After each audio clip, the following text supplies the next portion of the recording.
आज गुरुवार को टैकमिन सिटी में राजग्राम वासी नारकीय जीवन जीने को मजबूर हैं। वहां की सड़कों पर जगह जगह पानी का भराव है और छोटे छोटे बच्चे स्कूल जाते समय गंदे पानी में गिर जाते हैं, कपड़े खराब भी हो जाते हैं। कॉलोनी वासियों ने नगर निगम मेयर एवं पार्षद को कई बार शिकायत भी की, परंतु कोई भी सुनवाई नहीं हुई। और बरसात में तो घर में कोई बाहर ही नहीं निकलते। अगर बाहर कोई सामान लेने जाता है तो एक दूसरे की छत से निकलकर रोड पर जाकर सामान लेने जाते हैं और बच्चों का तो स्कूल जाना बंद ही हो जाता है। वहां लोगों ने आगामी आने वाले नगर निगम के चुनावों को चेतावनी दी कि अगर मेयर या पार्षद इसका कोई समाधान नहीं करते हैं तो वे चुनावी का बहिष्कार करेंगे और आंदोलन को लिए बाध्य भी होंगे। अनिल चौधरी राजग्राम का निवासी हूँ मैं जी। यहाँ पे 2 साल से प्रॉब्लम चल रही है इसमें। कॉलोनाइजर के पास जाते हैं, वो बोलते हैं कि हमने तो कर्मयोगी वालों को पैसे दे दिए। कर्मयोगी वाला कहता है कि हमें रोड के लिए पैसे दिए, कोई पानी का कोई निकास के लिए हमें कोई पेमेंट नहीं किया है। बार बार जाने के बाद जस के तस स्थिति है और सबको प्रॉब्लम होती है पानी की। तो महापौर साहब क्या कहते हैं इस मामले में? महापौर साहब के पास गए तो वो ये बोल देते हैं कि करा देंगे और कभी बोल देते हैं एमबीडी ने हमें हैंड ओवर नहीं किया कॉलोनी को। तो स्थानीय पार्षद है वो कभी आता है? स्थानीय पार्षद आते हैं वो भी नहीं कराते हैं, उनके वोट नहीं है यहाँ पे। कहते हैं तुम्हारी कॉलोनी में वोट नहीं है, वोट की वजह से कहते हैं 2, 4 से 10 वोट है, इनके चक्कर में क्यों हम यहाँ पे काम करवाएं। तो यही स्थिति जो खींचतानी बनी हुई है, तो आगामी जो दिनों में नगर निगम के चुनाव हैं तो उसके लिए आप क्या प्रावधान करेंगे? उसके लिए यही है, फिर जिसको नोटा पे वोट डालेंगे चुनाव का बहिष्कार करेंगे पूरी तरह से हूँ। और हम लोग ये समस्या को करीब 2 साल से फेस कर रहे हैं। हमारे बच्चों की स्कूल की वैन आने में प्रॉब्लम, सबसे बड़ी प्रॉब्लम ये है कि बरसात में इतना पानी भरता है वहाँ तक पहुँच जाता है। अगर कोई इमरजेंसी में घर में बीमार व्यक्ति पड़ा है तो उसको हम लेकर नहीं जा सकते। एक टेम्परेरी रास्ता हमारे भाइयों ने ये बनाया, इस पर भी ये कर्मियों की कॉलोनी लग जाती है। यहाँ से ये लोग नहीं निकलने दे रहे, ये नरक बना के रखा है, पुलिस को बुला लेते हैं। जबकि हमारे जो कॉलोनाइजर हैं उसमें 2 रास्ते हैं, 7.5 मीटर का ये और एक ये, पर हमको उधर निकलने से वो लोग ऑब्जेक्शन उठाते हैं। तो हमारे बच्चों के लिए, हम सभी भाई बहनों के लिए बहुत प्रॉब्लम है, हम लोग को निकलने में प्रॉब्लम आ रही है। तो कॉलोनाइजर ने तो कॉलोनी भेज दी, उनके पास जाते हैं तो वो आश्वासन नहीं देते ठीक से, वो कहते हैं नगर निगम वाले करेंगे।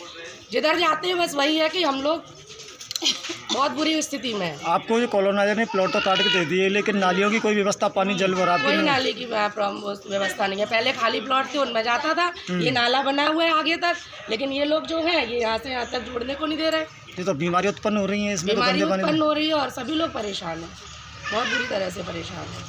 यादव है जी, यादव जी राजग्राम कॉलोनी से ही हैं और यहाँ पे 2 साल से ये समस्याएं चली आ रही हैं। और सबसे ज़्यादा समस्या है वो बच्चों की समस्या है। स्कूल वैन है वो लाने के लिए तैयार नहीं होते हैं पानी की वजह से, और पानी की वजह से उसके लिए बच्चों को बाहर ही उतारना पड़ता है। बहुत सारी समस्याएं, मच्छरों की समस्या, इतनी गंदगी हो रही है। हमारे मोदी जी इतना बड़ा मिशन चला रहे हैं स्वच्छ भारत मिशन के लिए, लेकिन हमारी कॉलोनी में पूरी नालियाँ चौक हो रखी हैं इसी पानी की वजह से। पानी निकलने की कोई व्यवस्था ही नहीं है। इससे बीमारियाँ भी उत्पन्न हो रही हैं। बीमारियाँ भी उत्पन्न हो रही हैं, जगह जगह पे बच्चों को परेशानियाँ हो रही हैं, तो इसलिए बहुत सारी समस्याएं हैं इस वजह से।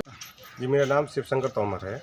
तोमर जी बताइए कौन सी कॉलोनी है, कै नंबर वार्ड में आती है जी? ये राजग्राम कॉलोनी है, ये वार्ड नंबर 16 में आती है। और ये कॉलोनी में ये पानी की समस्या, पानी भराव की समस्या पिछले 2 साल से चल रही है। और हम महापौर और नगर आयुक्त के पास भी जाके एप्लीकेशन लगा के आए, एक बार नहीं 2 बार जाके। उन्होंने सिर्फ आश्वासन दिया, आश्वासन के अलावा कुछ नहीं दिया है। यहाँ पे ये पानी भराव की समस्या से इतनी गंदगी होती है, मच्छर पैदा होते हैं। इसके अलावा बच्चों की वैन को आने में इतनी समस्या है कि उनकी एजुकेशन में बहुत बड़ा इफेक्ट आ रहा है कि वो घर तक वैन नहीं आ पा रही। छोटे छोटे बच्चों को वैनें बाहर छोड़ के जाती हैं। अगर कल कला बच्चों को कुछ हो गया तो इसका जिम्मेदार कौन होगा? स्कूल वालों की तो अपनी जिम्मेदारी कि वो छोड़ गए वहाँ पे, तो पानी की वजह से वैन भी नहीं आ पाती हैं। दूसरी बात यह है कि कॉलोनाइजर ने भी आश्वासन दिया कि नाली निकलवाएंगे। जिस दूसरी कॉलोनी में ये कर्मयोगी ग्राम में नाली होगी तो उसने आश्वासन दिया कि नाली निकलवाएंगे। अभी तक किसी का कोई संज्ञान नहीं है। रोज़ लोग यहाँ पर लड़ने के लिए आ जाते दूसरी कॉलोनी के लिए, हमें रास्ते भी नहीं निकलने देते। टेम्परेरी रास्ता बनाओ, उस लोग पे भी, उस चीज़ पे भी लोग बहुत ऑब्जेक्शन करते हैं, पुलिस बुला लेते हैं जी।